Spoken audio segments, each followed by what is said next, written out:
we realized that the biggest mistake that brands were making was that they were treating their customers like customers, and they weren't treating them enough like members of their brand. That's actually how the company started. That's why we're called Tapp. And yeah, for a long time, we were like, we don't know if this is gonna work, but we got lucky. We had some early customers that were willing to test out this crazy idea of putting these like tappable packaging stickers on your stuff. When you acquire that customer, that is not the finish line. That is the starting point of you trying to get them to continue to come back. Your first purchase is not the important purchase. It's the second one, and then the third one. The first one is just the beginning. Like, you're just starting to create a relationship with that customer. You can't let your ego win, where you're like, oh, I really want this to work. You have to listen to the market. Like, as simple as that sounds, because the market will always win. 1, 2, 3, 4. Welcome to The Business Game, a podcast that moves the needle. You know, Steve, I've been thinking, if I could clone myself, I'd finally get through my inbox. Yeah, that's true. Or you could just call Taylor Offshore, right? They basically do that, but better. True. They match businesses with top-tier remote talent, customer service, admin, even SaaS development. Yep. Scale your team, cut your costs, and Kalina, keep your sanity. And their people feel like part of your own team, just without the extra desks. Yeah, exactly right. Head to TaylorOffshore.com to get your new superstar team member onboarded in just a week. Thanks to Taylor Offshore for supporting The Business Game. Hello and welcome to The Business Game, a podcast that moves the needle. I'm Kalina Stano. I'm Steve Plummer. Before we get started today, make sure you like and subscribe wherever you're listening. Today we're joined by Ishita Agarwal, founder and CEO of Tapp, a breakthrough platform creating post-purchase experiences that feel less like marketing and more like magic. Ish, thank you so much for joining us today. I am so excited to dive into this conversation. To get things started, can you tell us a little bit about yourself and about Tapp? Absolutely. So, hey, everybody, I'm Ish, and thank you both for having me. I'm super excited to be chatting with you. My background, so I started my career in consulting. I spent a lot of my time in Silicon Valley in the tech space. So my background is actually pretty different, I think, than most people in the world of commerce, because I don't come from commerce. So I spent a lot of time in Silicon Valley. I've done consulting. I worked at Google X for a little while. I went to Stanford for my MBA. So really kind of was in the heart of like everything to do with Silicon Valley. Learned a lot. And when I came to commerce, one of the biggest differences I saw between tech and commerce was that in tech, everything was built around this world of retention. And when I came into this new industry, one of the first things I noticed, if you literally make a graph of the ecosystem of the tools that are available for brands, it becomes very clear that there's a lot of tools that are available in the world of acquisition, but nothing really in the world of retention.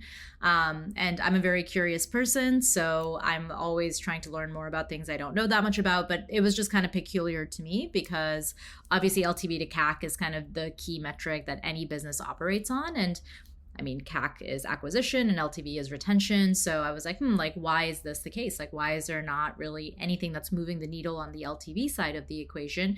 Is it not important? Is it just something brands don't focus on? And it kind of led me down this path. And eventually it became Tapp, which we'll talk a lot about today. Awesome. I love it. So can you talk us through how Tapp sort of works, like operational wise, and give us a little bit of insight into that? Yeah, maybe I can walk you through the problem that we solve and then how we solve it. So like I mentioned, we kind of started with trying to figure out this like open space that kind of existed in the world of retention. But at the end of the day, we realized that this wasn't an important thing. Obviously, LTV is going to be a key part of any business. But I think the reason that it's always been an area that brands haven't invested a lot of time and effort into is because they don't have the tools to really move the needle on retention. So when you take a look at the tools that are available, there are the foundational elements of retention with any brand, like email and SMS. We all get a lot of those emails, or you're a subscriber. Those are kind of the two main parts of retention today. And then on top of it, you layer things like loyalty programs and referral programs, community efforts, but really nothing that's moving the needle on retention. So one of the first things we noticed as we dove deeper into this was every tool that existed today really focused on your top 10% of customers. You're really rewarding them, you're engaging them. those are the people that already love your brand and you're trying to get them to stay engaged. But nothing was really addressing the middle 30 to 40%, right? So there's all these customers that love your brand in some way because they spent money and bought it, but maybe haven't fallen in love with your brand yet. They're not the super fans that are going to engage with you day in and day out. So that's kind of where we found our niche. We're like, okay, like, can we do something about that middle 30 to 40%? And a lot of my tech background kind of played into this, because if you think about Instagram doesn't just care about the top 10% of Instagram users. They care about every single user and trying to get them to engage as much as possible. So drawing on a lot of that experience, we tried to figure out, okay, what is the actual issue that's happening and how can we solve it? And in doing that, we realized that the biggest mistake that brands were making was that they were treating their customers like customers, and they weren't treating them enough like members of their brand. What I mean by that is when someone's a customer, you have a transactional relationship with them. So you are getting 10 emails a day to stay top of mind. You are being driven primarily through monetary incentives. So I'm throwing discounts at you. And the brand is really just hoping that their product is so good that you just continue to purchase from them, which oftentimes it is. But really, at the end of the day, that's what's driving retention. Whereas if someone's a member of your brand, what you're recognizing is that you chose us. So there's this crazy stat that in every single category today, there's 6 times as many brands than there were just 5 years ago, which is an astounding number if you think about it. Which means that someone chose your brand against the other 50, 100, 200 brands that they could have purchased basically more or less the same thing from. So when someone's a member, you're recognizing them. You're telling them, hey, you chose us. There's something about our brand, the mission, the ethos, the vibe. There's something about it that you're resonating with.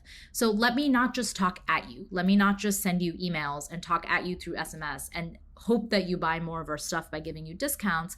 Let me invite you into the brand and make you feel like you're a part of it, that you're engaging with it, you're interacting with it in meaningful ways.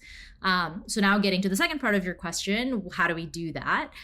So we take content that brands already have. So brands have tons of content across social media, their websites, ad campaigns, email flows, and we run it through a bunch of AI models that we've created that go out and understand your brand, understand your customers, the problems they're trying to solve, the journeys that they need to go on to solve those problems.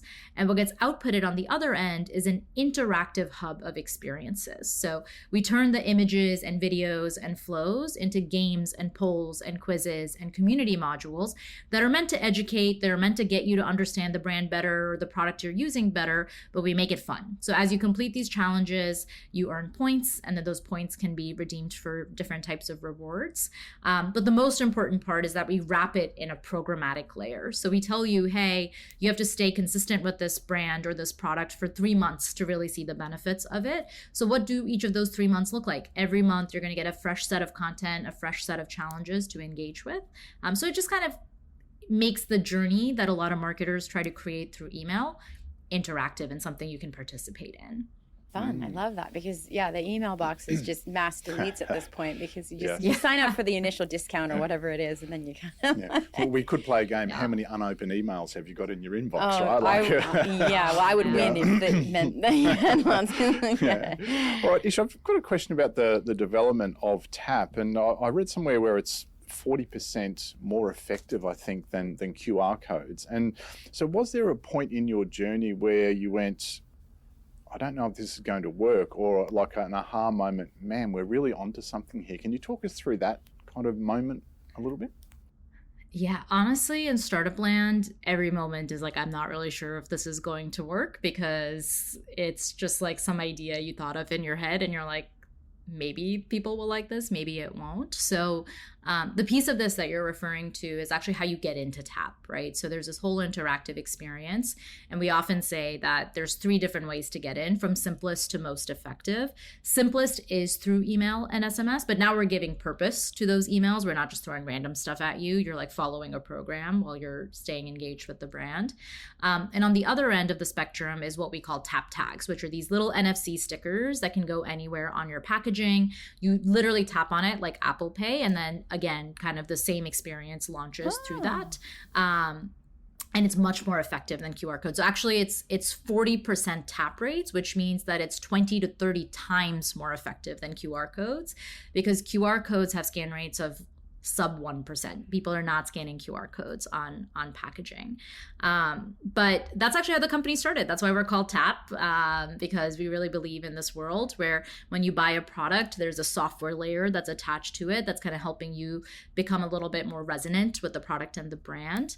And yeah, for a long time, we were like, we don't know if this is going to work, but we got lucky. We had some early customers that were willing to test out this crazy idea of putting these like tappable packaging stickers on your stuff. And through that is how we realized that we had 40% tap rates. Like, I know how to use NFC, but I come from tech. When you put it out into the world with people that maybe are not as familiar, I wasn't sure if people are going to know what to do with it or enjoy it or engage with it. So oftentimes we're surprised by what we see, because we're like, we put it out into the world and we're like, hopefully this works. But in this case, it worked far better than we thought it was ever going to. And even in the world of emails have click-through rates of 2 to 3%, is kind of like considered pretty good in the world of marketing. And our emails have click-through rates, meaning people are engaging with the Tapp platform, of 20 to 25%. So again, like, I think it's more about, there's different cool ways to get into things for sure. And I think there's technology and innovation that we did with the NFC tags. But I think what it really speaks more to is that people want to engage with the brands they're purchasing from. There just isn't a good way to do it today. And we're trying to find every interesting, innovative way to allow people to do that. Yeah. Those moments of doubt must have been real, because you're actually asking people to change behavior. And that often doesn't come with a set of instructions, right? I mean, sure, you can have an arrow, click here and all that sort of thing. But when it's an unknown thing, it's like, oh, what's going to happen kind of thing. So did you find there, I know you've mentioned people kind of endorsed it and embraced it, but did you find there was any hesitation? And if so, how did you overcome that? I think there's like curiosity more than hesitation, because people are like, I've never seen, like, there's this bright sticker that says tap here for magic, or like whatever the CTA is on it. And they're like, what is this? And they kind of like hold their phone up to it and they're like, I don't know what's going to happen. But then this is the piece of this experience that like really gets me fired up. I've seen people do it in the wild. I just like happened to be around someone that had one of our that must be a good moment, right? Oh, look, there they go. Like, yeah. And I was like watching to be like, what's going to happen? Like, are they going to know what to do it? And my heart is racing. I'm like, oh no, this is a real moment. But it really is a moment of magic. Like, it happens every time. Even when we go to conferences and we're just letting people like tap on these tags to connect with us on LinkedIn, they're like, whoa, like, that, what just happened? They were like, that is so cool. Like, I've never seen something like that. I just held my phone up to this little sticker and now there's this like whole branded world that has opened up to me, and there's all this cool stuff I can do to engage. And honestly, like, that's the piece that really fires me up. Like, I really love creating magic-like moments using technology, and that's the piece of like our company that I like. It's very clear to see that people are just amazed and excited, and like, they're like, it feels like a moment that you're in Disneyland or something, and you're like, whoa, like, this was really cool. Yeah. And so to be clear, like, I guess the contrast between a QR code is you don't have to get your phone out and get the focus right and then tap on my screen didn't work. You gotta unlock your phone and then So it takes you to another, So what you're saying is, what you've done is take away that friction point around QR codes to help engaging. And I've got another quick question about something you mentioned. The click-through rate in emails, 2 to 3%. And you mentioned, what, 24, 25%? I reckon if anyone's listening to this, they go, how the heck do you do that, right? Can you talk us through a 25% click-through rate on emails? So I would love to say that our emails are designed way better than any email campaign out there. And like, we're pretty good designers. So yes, like, maybe they're a little bit cooler than like your average discount email out there. But really, I think what it is that the way we approach email marketing today is spray and pray, right? You are not really personalizing anything. You're just kind of throwing out a mass discount. And it works, because even if you have 2% click-through rates, when you're sending that to 100,000 people, that results in real conversions. And like, you are making money on those emails. So I'm not saying that email marketing doesn't work. Don't get me wrong. But what I am saying is that it could be better. So for people that discounts work amazingly to acquire customers for the first time, I don't believe they work as well in retention because you've already acquired them once. And if you're really incentivizing them through just discounts, they're not a great customer. They don't really love your product enough to stay with you. So all that to say, I think the reason that our emails have such high click-through rates is that there's purpose behind it. You're giving them something. You're not just asking them to buy more stuff. We're saying, hey, you've already bought our stuff. Thank you. And because you've bought our stuff, you're now part of our insider circle. And here's all of this value that we're going to deliver to you beyond just the product through tutorials and games and quizzes and this community feel. So here you go. So it's not transactional, right? It's very much like, hey, you bought our stuff. We now want to help you get the most out of it and out of the brand. And I think that's really why I think people engage, because it's valuable. It's not transactional. Yeah, I love that. And you know what I thought of too when you were explaining the sticker, the tap? You've also changed, well, in my head, a lot of the times when we're tapping, money's going out. We're paying for something, where you sort of shifted that experience to magic. Like you said, you're actually getting something, not something going away.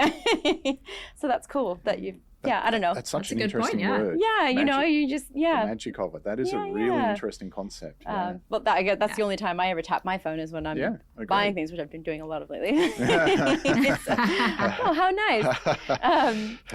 I'm interested to know about the experience that you pulled from working for Google and Amazon and your time in Silicon Valley, and how you've kind of used that time with those big players to help you create Tapp and create this sort of superpower that you've got to launch something so cool. There's so much to learn at these amazing companies that do really incredible things. So my background is actually Google doesn't mean anything. There's so many different parts of Google that you can be in. I've been very lucky that I've spent a lot of my career in the world of innovation and emerging technologies. So even when I was in consulting, I was on the emerging technologies team. So I had the absolute privilege of working on projects that ranged from things like 3D printing and drones and AR and VR and AI back when it was simulation stuff. And when I was a fellow at Google, I was at Google X, the Moonshot Factory. So it was all about what is the next Google? That's their goal, right? Can we create the next Google of the next generation? And they do that in a lot of different and interesting ways. It's very secret lab, trying to figure out cool stuff to do different things. It was very fun. It was very fun. My favorite story from Google X is my first day. I was getting my training or something, and I was on my laptop.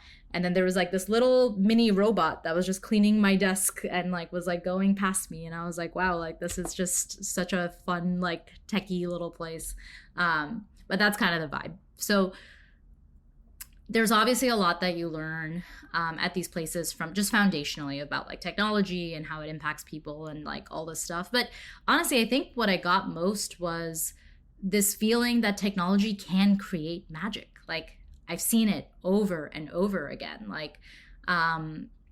When I was in consulting, one of the major projects I worked on was in the world of virtual reality. And it was just around the time of COVID.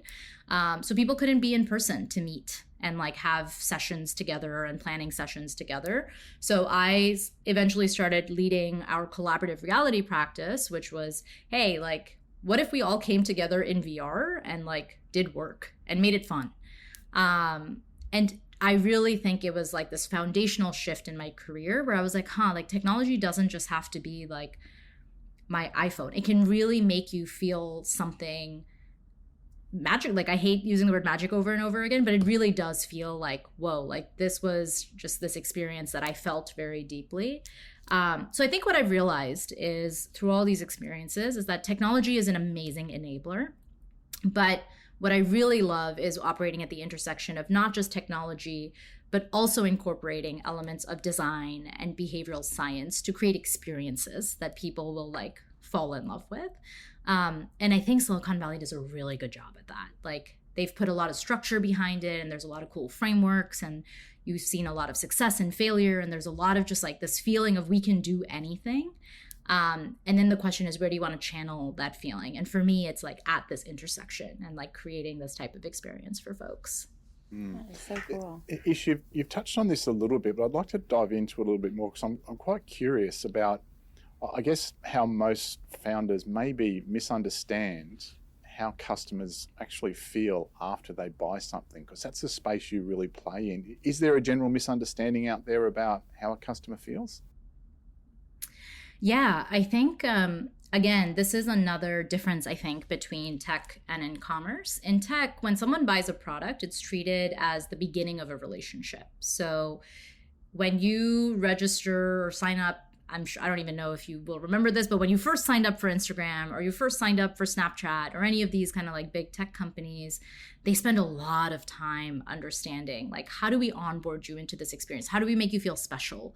How do we make sure that well, now like there's all this debate about it, but like, how do we get you excited and addicted in a good way to this technology and this experience? In commerce, it's almost treated like the finish line. So when someone buys a product, that's seen as the success metric because now you've acquired that customer. And then you're like, cool, like our product is so good that they're going to continue to come back to us. And we don't really have to do a lot to bring them back over and over again. So I think the biggest misconception that founders in the world of like CPG and consumer have is that your product is enough, because there's 6 times as many products in every single category. So you might have acquired me this time, but don't forget there's 100 other brands that are also emailing me with crazier discounts to get me to switch. And switching costs are so low. I can go to Target or Walmart or order from my seat at home, like anything that I want in the world. So I think that's the biggest misconception. Like when you acquire that customer, that is not the finish line. That is the starting point of you trying to get them to continue to come back. I often tell founders and just folks working at brands, your first purchase is not the important purchase. It's the second one and then the third one. Like those are the ones that matter. The first one is just the beginning. Like you're just starting to create a relationship with that customer. Yeah, that's so true. Well, another curiosity piece for me, and we were talking about this before we came on camera, is you've mentioned magic, but is it also about trust and building trust? And I think it's hyper important today because we are so disconnected, in this online crazy kind of world where we're navigating at the moment with AI and everything. Is Tapp very much about trust and establishing trust? I think we enable that trust. So I would never say that like Tapp is creating that trust. I think we're creating a way for brands to build that trust for their customers. So I think you're absolutely right? Like there's so much misinformation out there. Like every time I'm on TikTok, I'm seeing like opposite points of view within a span of 10 seconds next to each other, and you just don't know what's true and what to believe. So this is actually something we talk to brands about often. It's like, hey, when someone buys your product, there's a problem they're trying to solve in their life, right? For supplements, it's really easy, but even in like apparel, they're trying to look better. They're trying to feel good about themselves. They're trying to be athletes. It has something to do with your identity, right? And when they're buying from you, you have the opportunity to now become the trusted place that they get their information about that topic.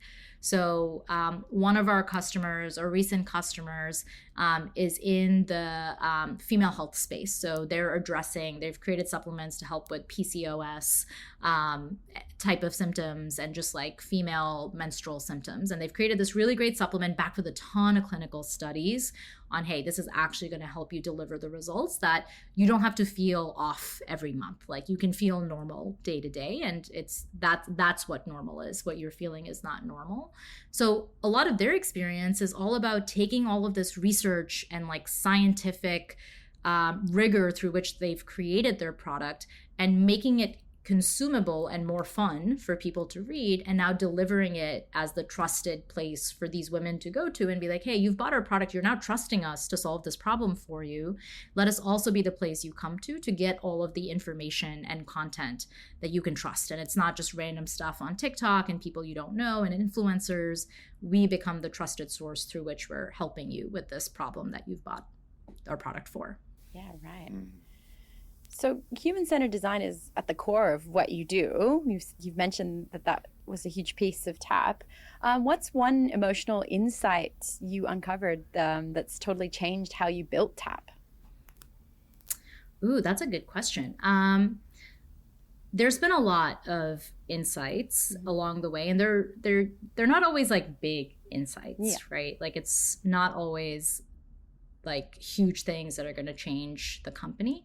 But the simple one is you kind of have to meet people where they're at. And I think there's like human-centered design in terms of the consumer experience, which in some ways is easier because we're all consumers. So when I'm looking at the app that we're creating, like we're constantly iterating on like, hey, like how do we improve the welcome flow so that more people kind of go in and know what they're doing? How should we lay out the point system so it's even clearer for people? So like those things, there's a lot that we do around like seeing how people are using the app and like where they're getting confused, et cetera. But I actually think more of my human-centered, like trying to understand how to do this has been on the B2B side because I don't come from commerce. Like I don't really have insights that like I think people from the industry would already have. So for example, we were talking about these Tapp tags, and obviously to me I'm like, why would you not do it, right? Like you don't know who your customers are that you're acquiring through 90% of the channels you work in retail and Amazon. You don't even know who's buying from you. Why wouldn't you put these stickers on there and then have kind of this connection to your customer? It seems like a no-brainer.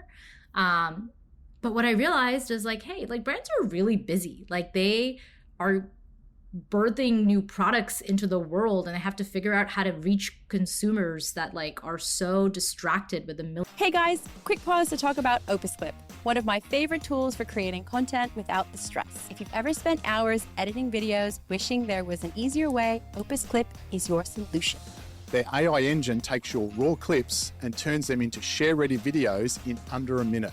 No editing skills required, no headaches, no endless hours at your computer. Seriously, it's like having a professional editor in your pocket. You can create more content, experiment with formats, and share it instantly, all while saving a ton of time. And if you want to get started with a great sign-up bonus while supporting the show, just use the link in the description. All right, back to today's episode. We're about to drop more insights you won't want to miss. Million other things. And I was like, oh, like now when I put myself in their shoes and try to understand, like, okay, the people that we're selling to, this is not like, this has never been something, first of all, that they could do. And second of all, like they have 50 other things that they have to now accomplish within the span of this quarter or this year. And I am not at the top of that list. So what we decided then was the Tapp tag becomes kind of an option for brands, which is why we went into email and SMS. And we were like, we didn't even think it was going to work because emails and SMS have CTRs of 2 to 3%. So I actually think a lot of, for us, the human-centered piece, where we've had a lot of changes has actually been about the positioning of our product. Like, what is the problem that we're solving? How do we communicate that to brands in a way that is compelling for them and they understand the value that it's going to bring them? On the consumer side, I can't tell you anything that's interesting because like we're all consumers. So like it's all very much the same. I think the biggest insight we had was the tags, which was like, hey, people want to engage with brands. Like they want to engage more meaningfully with the brands that they're purchasing from. That's always kind of been our like leap of faith assumption that we've been testing. And I think at this point we validated it. Yeah. Can we talk a little bit, Ish, about the business side of things away from the tech for a moment? Sure. I think every business, every founder goes through stages where there's bottlenecks and hiccups and so forth early on. So yeah, I noticed you're smiling there. Yeah, sounds familiar. So can you talk us through what one of those bottlenecks were for you and what finally cracked it open? Man, I have to pick one? Okay. So there's a lot of pieces that have to come together with startups for them to work, right? So I gave you an example just now of like, hey, the tags ended up being a bottleneck in our sales process because we realized that we were introducing too much new stuff. So like there was the tags and the concept of having a post-purchase experience that no one had ever thought of before, and the concept of getting zero and first-party data that you've always said you wanted, but you don't really know what you would do with. And like, there's all these kind of new things that we're creating. So the bottleneck actually like, and our company is named Tapp because we are like, okay, like we want to do these Tapp tags. Like this is the way to engage with products. And we had to stop. And like, you kind of have to, as a founder, like you fall in love sometimes with like this vision of the future that you want to create. And I still like love this idea of a future where every product you buy, you can just hold up your phone to it and you get everything magically that you could ever need from that brand in that moment. But we had to let it go, at least for a little bit. And then compromise on pieces that you never thought you would compromise on. Like when we started on this path, I was like, there's no world in which we will ever do email and SMS. Like I was like, I will die on this hill. Like we will never do email. And now that's the primary reason we've been able to onboard with so many customers, and they're able to try it and they're able to see like, is this going to work? Is this not going to work? So I actually think a lot of our experience, I can't speak for all startups, but for us, it's really been about removing barriers that from the yes, right? Like if you're here and the customer's yes is here, how do I remove as many barriers here as possible so that you just are like, sure, let's try it. And I think that's been a lot of our figuring out the bottlenecks and like trying to remove them from the process. Yeah, and I guess it's almost having the courage or the wisdom to know, I don't know, which hills you won't die on, or you can walk down from, right? To allow the bottleneck to unbottleneck, as it were. Yeah. You can't let your ego win, where you're like, oh, I really want this to work. You have to listen to the market. Like as simple as that sounds, but like you really do have to listen to the market because the market will always win. Like you will not win against it. Yes. Even though it makes so much sense in your mind. It's so clear as day. This works. Why don't you understand? I've sat there on that hill myself, so I understand that. And so when you're bringing these people on and these customers on, and you've got them doing the email marketing, are you then slowly educating them about the taps and the tags, and then slowly, awesome. That's our evil plan. Hopefully, surely we'll get there, but. Again, the way we present it is, hey, let's do it through email and SMS. And yes, like for customers that do it really well, 20 to 25% of people are going in. So it's already very good. The next question they ask is like, Ish, this is working so well. How do we get more people in here? And I'm like, that's a great question because you've tapped out on email. Like there's probably not much more that we can do there. But what if, have you considered this? And at that point, you have their buy-in, right? They've seen the value. They've seen, even through email, I think one of the reasons our brands love us is they're just shocked at how much they can do through email and how much engagement people have.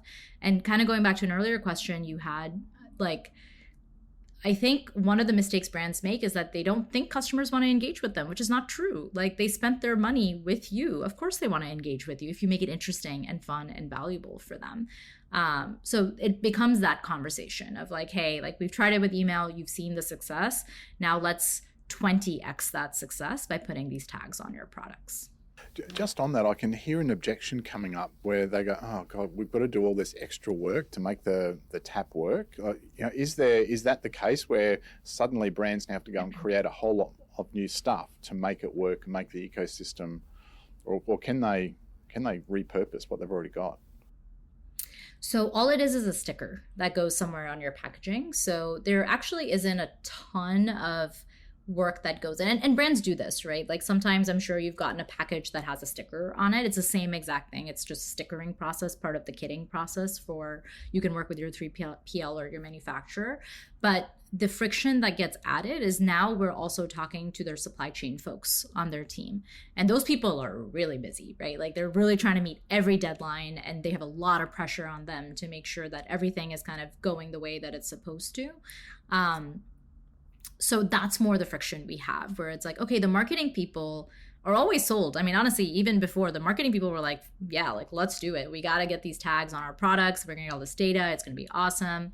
But then when it comes to operationalizing it and putting these stickers, it sounds easy, but like it is an additional step that goes into your supply chain. So that's why we need to get the buy-in, where it's like, okay, we've now created the ROI. You've seen like, okay, here's kind of why we need to invest in this, and then it kind of becomes a directive for the company to do it. Yeah, sure. Was there a moment, I know we talked about bottlenecks, but has there been a moment in this journey with Tapp where things almost broke and you almost had to shut everything down? And how did you There's stabilize that? There's that smile again, right? That's a bit too close to home, that question. And how did you stabilize and both the business and yourself? And how did you move through that? Yes, multiple times, especially early on when you're trying to figure out what it is you're doing. I often describe entrepreneurship as this like black hole that you're just kind of looking into, and all you can see is the step right in front of you. And you don't know if you're going in the right direction or even where you're going, but I'm like, I can only see the step in front of me. So one of the things that happened, last year, I'm a solo founder, so I don't have a co-founder, but all of Silicon Valley is always like, you have to have a co-founder. So I went out and found someone through the YC co-founder matching platform, which is a great platform. You meet a lot of really cool people that like are really ambitious and want to do all these great things. And we started working together for 4 or 5 months, and for various reasons, it didn't end up working out. And he was the technical co-founder. So when he left, a lot of things broke. And all of a sudden, we had all these live customers, early customers that believed in us and had the tags on their products and were like really excited about what we were doing. And all of a sudden, I had to start dodging their emails because they were like, hey, Ish, like, this is really cool. Can we change this or can we do this? And I couldn't even change one line of code because I'm not technical. So I was like, whenever I tried to do something, everything would break. Oh, no. So for a period of like 3 months, we really couldn't do anything. And I was trying to like hide from customers, but you can't really do that when there's stickers on every single one of their products. And they're like, hello, like, what's going on? So that was a really unfortunate time. And I kind of had to take the decision to be honest with our customers. And I was like, hey, look, I'm really sorry. I really appreciate that you took a bet on a startup. And like, I feel I'm going to do everything I can to help you guys. And like, maybe what they go to is not a Tapp page, but we'll create a cool web page for you on your website that people can go to. So there's still something they're going to. We won't charge you for it. I'm really sorry. Like, we just don't have the capability to do what we need to that you deserve. And like, we'll give you a refund, like all the things. And to my surprise, a lot of them were really kind about it. And they were like, Ish, like, we still believe in what you want to do. So if you continue with this, like, we're here, like, and we appreciate that, like, you're going to help us do what you can do in this moment. But I think it was just a lesson of like, people are good people. And when they believe in you and they've taken a chance on you, you should just be honest and respect that. And like, there will always be consequences to the different things. But the worst consequence would have been if I just kept lying and then they thought I was not a trustworthy person that they could ever believe in again. Right. So yeah, the company almost shut down, but somehow like, things work out outside of your control. And I brought in someone that like helped keep the lights on for a little bit. And then we ended up finding a team that was like helping us again, just keep the lights on. And then we finally ended up raising money. And then I could actually hire a team to like, not only keep the lights on, but make everything much better. So, just one of the many battle stories that people, I'm sure, have across startup land. Yeah. Yes. So Ish, can we lean on that wisdom that you've been through? And if someone was a couple of years behind you running a business similar to Tapp, what advice, and like, Ish, give me some advice about how to move forward. What is there a cheat code you could give them or some wisdom you could pass on that would really help them? Yeah, I don't know that I have the best wisdom because Tapp is also only like this version of Tapp is only like a year old too. So they're not that far behind us. But I think the wisdom I would share from just my own learning, and actually this is something that a lot of my professors talked about in business school a lot as we left too. The difference between success and failure is just perseverance. Because you will continue to fail over, like, I think a lot of folks, I've definitely been someone very lucky in my career where I feel like I don't fail very often. Like, I've never had this feeling of like, I'm failing. I fail every day at my job now. Like, for the past year, I cannot count how many times I feel like I'm failing or have failed. But the key is to just push past it. Like, I can give you tons of examples where I was like ready to give up and be like, I don't think this is going to work. Like, we're trying to create this new category in a space I'm not even from. Like, I don't know anything about this stuff. And like, I always had someone in my life that was a great mentor, cared a lot, and would just like encourage me to keep going because they were like, there's something here, like just push forward. And I think that's the key. I think if you stick at something long enough, eventually something will start to work out. And we're still on that journey, like very much. There's so much more left to do. But I remind myself of that often when I feel like we're failing. Like it just takes time. Yes. Yeah. Mm-hmm. Is there something that you had to personally stop doing or start doing to become the sort of leader that you are now and into the future? I had to become less of a individual contributor. I feel like before I went to business school, I did manage some people, but like I was early in my career, so I relied a lot on like myself and my abilities to like do the things that I needed to do at the various companies I was at. And now I physically cannot do all the things. Like not only am I not technical, so like I definitely can't do any of the technical pieces our incredible engineering team does. But even on like I physically don't have enough hours in the day to do all of it. And if I did, it would be done poorly because a person can't do it all. So I think something I've really had to learn is create trust in people and like, no, like it's just a hard thing to do when you've been an IC for most of your life. And now you're like, oh, wait, I need to create process. Like I need to help people be the best versions of themselves and trust that they'll do that. But like, I need to help create the frameworks and the processes so that they can be successful. My job is to make my team successful. And it's nothing more than that. And I think that has been like a pretty like significant mind shift change in the way that I've operated previously, where my success depends on other people's success, not my own. Yeah.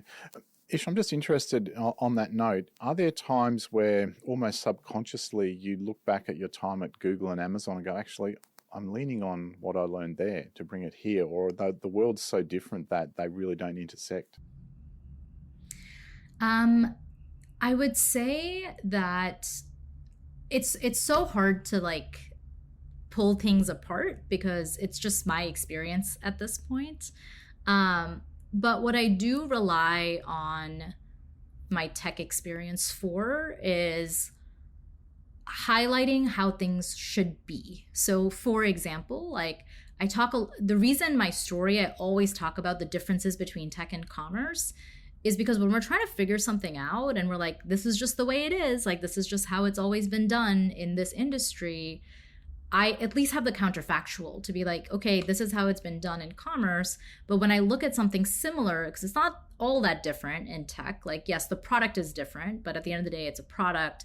I'm like, it doesn't have to be done this way because in tech, this is how we do it and this is how we run it. So I think I lean on that as a counterfactual that I'm like, oh, wait, like just because it's been done this way doesn't mean it's the right way to do it. And here's an example of another industry that has done it better, and how we can start to take some of those learnings and put that into the space. We do that a lot. Yeah.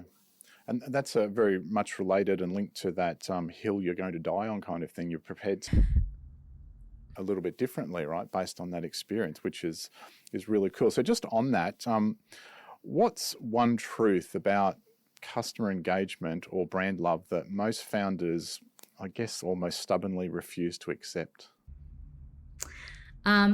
I think there's a lot, but I think it's that retention really matters. And I think people know that. It's not that people don't accept it, but what they have, the hill that they've died on is that there's nothing they can do about it. So they're like, okay, like LTV is LTV, and like there's not a lot we can do to move the needle on that. So I'm really going to focus on acquisition and try to grow the business that way. Yeah. But my challenge to every founder is that's not true. Because again, you're hanging your LTV hat on your top 10% of customers. If you look at the counterfactual in tech, Instagram is not reliant on their top 10% of customers. They engage every single one, which is why they're so successful. So how do you bring that into this? And like that's the assumption that I'm constantly challenging of the folks that I'm talking to. Love that. Yeah. Well, we're getting close to the end here, but I do have one final question. What's the worst or most misleading advice that you hear in like the brand loyalty space? That traditional loyalty works, because it doesn't. Traditional loyalty is very transactional in nature. The more stuff you buy from us, the more points you get, and then those points you can redeem for different types of rewards. The reason it doesn't work in commerce, but it does work in airlines and credit cards and Chipotle, that type of world, is because those purchases happen much more often. I might buy Chipotle multiple times a week. If I care about my airline credits, I'm traveling pretty often. I'm probably traveling multiple times a month for me to care about that. I'm buying stuff, unfortunately, every day. So the velocity with which you're getting points really matters, and it's unlocking cool stuff like merch and like different types of rewards, etc. In commerce, I'm only buying your product probably once a month, if that. Like maybe I'm buying it once a quarter, just depending on what it is. Maybe not with food, but like supplements, beauty, just hair care, skincare, like all of it, you're doing not on the same cadence. So you're not accumulating points in a way that's exciting, where you're like, oh, like I get all these points and I can like redeem them for all this cool stuff. So I guess my perspective, and I could be completely wrong, this is again just my perspective, I don't think transactional loyalty works in this space. What I think works is attention and engagement, and incentivizing people through really cool rewards that they still earn.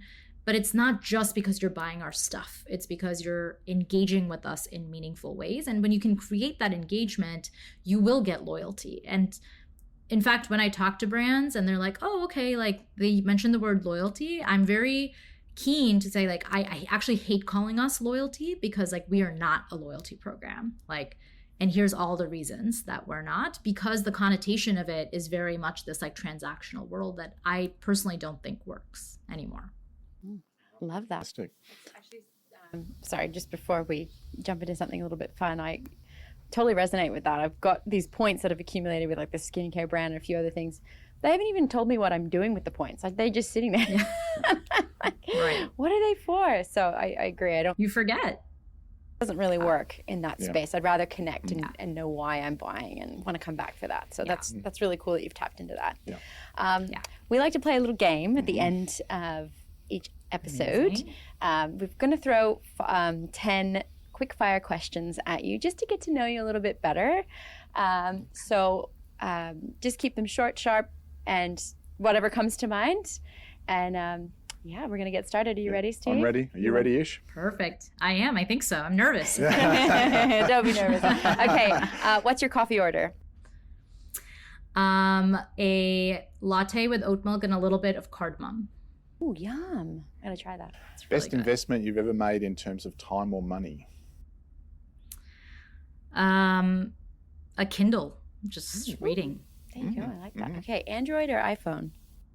iPhone. A business book or podcast you recommend to everyone? There's a lot. Can I recommend one of both? Yeah. In the podcast world, I've really been into this podcast Acquired that I think a lot of people listen to. Really deep histories of really cool brands in the world. And there's a book called Resonate by Nancy Duarte that kind of breaks down what resonance feels like and does, and how to kind of manufacture it in your communications. Okay, what was your first job? In high school, I was a receptionist at our local CPA, which was really fun. Office or work from home? Office. Yeah. What's one piece of tech you couldn't live without? Other than my phone, which I think is a cop-out answer, probably my Alexa. Say that quietly. How can I help you? Yeah. All right. If you weren't doing what you do now, what career would you choose? I would love to be a designer at IDEO, which is like a design consulting firm that just does like the coolest projects out there. Fun. Are you an early riser or night owl? Unfortunately, as a founder, you have to be both. But if I could pick one, probably an early riser.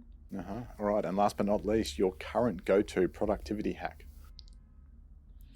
Ooh, my sister actually recently told me about this. I feel like a lot of people go through different like to-do list products and they get really complicated. There's a company called Tweak, TWEAK.